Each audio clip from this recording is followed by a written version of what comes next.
Only 2 days ago, we were reminded of our place on the front line of climate change with the arrival of Hurricane Beryl, whose trajectory was projected to follow the same path of pain as Irma and Maria.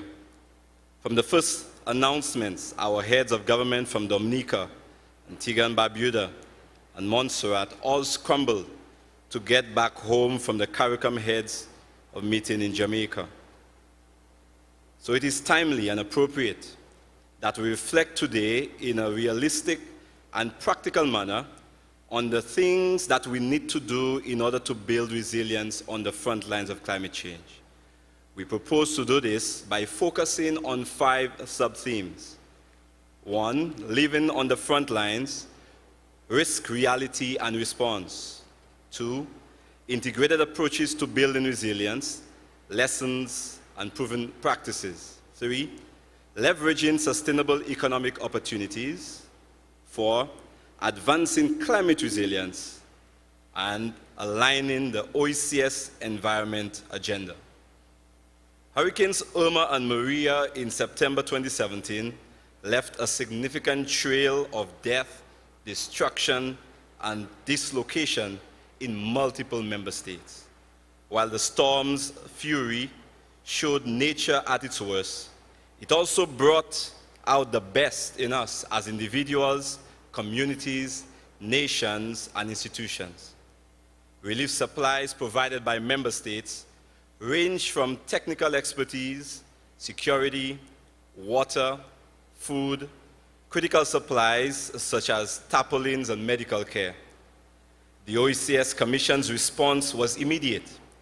Initial effort was focused on assisting in coordination of relief supplies and tours to Irma-affected areas such as Anguilla, Barbuda, and the British Virgin Islands. Following the passage of Maria in Dominica, the relief effort also became personal to us, as we also would have mobilized to meet the needs of our staff at the competitive business unit in Dominica.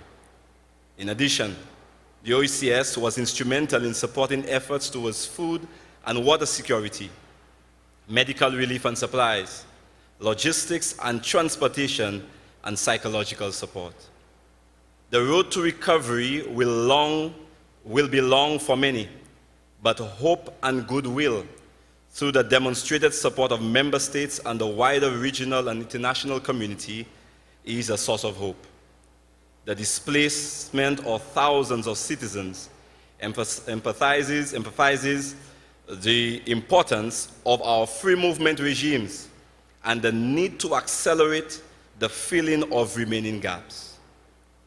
We have sought, therefore, to distill the lessons of the 2017 hurricanes, noting the need to strengthen disaster management response, greater and coordinated advocacy, for example, in climate action and financing, accelerated adaptation initiatives, strengthen institutions and infrastructure, and to protect the integrity of natural assets, as well as taking steps to ensure economic resilience and sustainability, and to support social safeguards.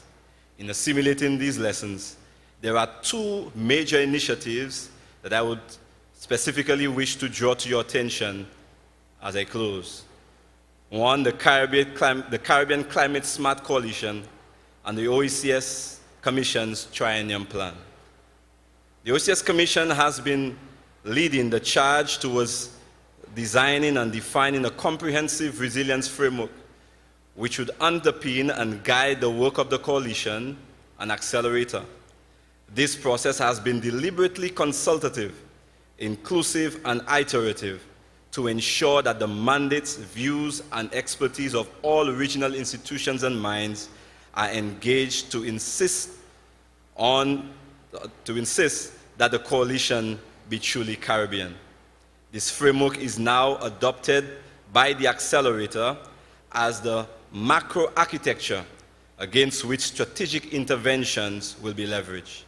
The Caribbean Climate Smart Coalition is an initiative led by the Caribbean government leaders and supported by private and public sector partners and multilateral institutions.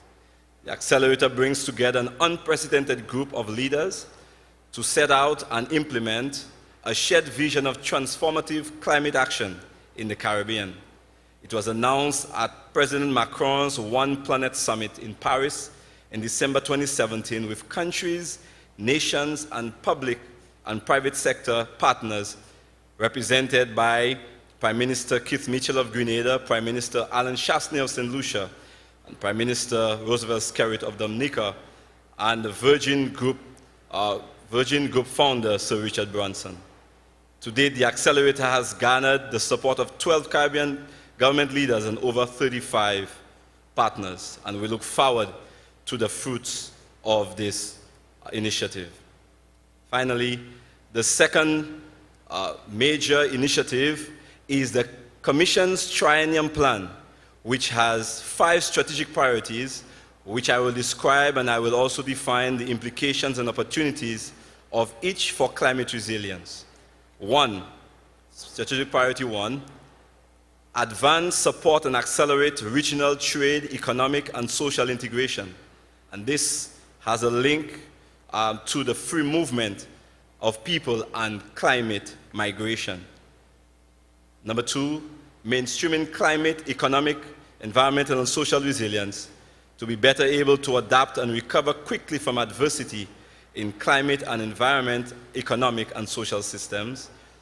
3, promote and support equity and social cohesion and leverage the cultural and linguistic diversity of member states. And it's important that we recognize the presence of Martinique, and also to indicate that OECS is working with Guadeloupe and Saint Martin towards them also being part of the OECS family.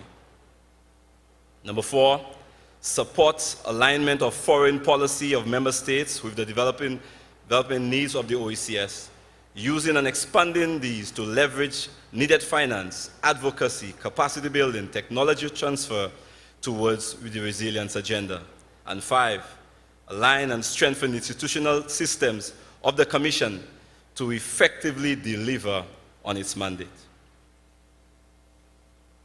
In closing, please allow me to express our deepest appreciation to the government and people of Montserrat for their generous hospitality in hosting this ministerial meeting, and to the many development partners who are committed to the struggle to build resilience.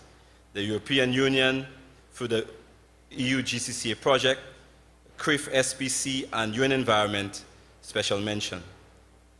And as a parting thought, we would do well to heed the words of Martin Luther King Jr. We are now faced with the fact that tomorrow is today. We are now confronted with the fierce urgency of now. In this unfolding conundrum of life and history, there is such a thing as being too late. There is no time for apathy or complacency. This is a time for vigorous and positive action. Thank you very much.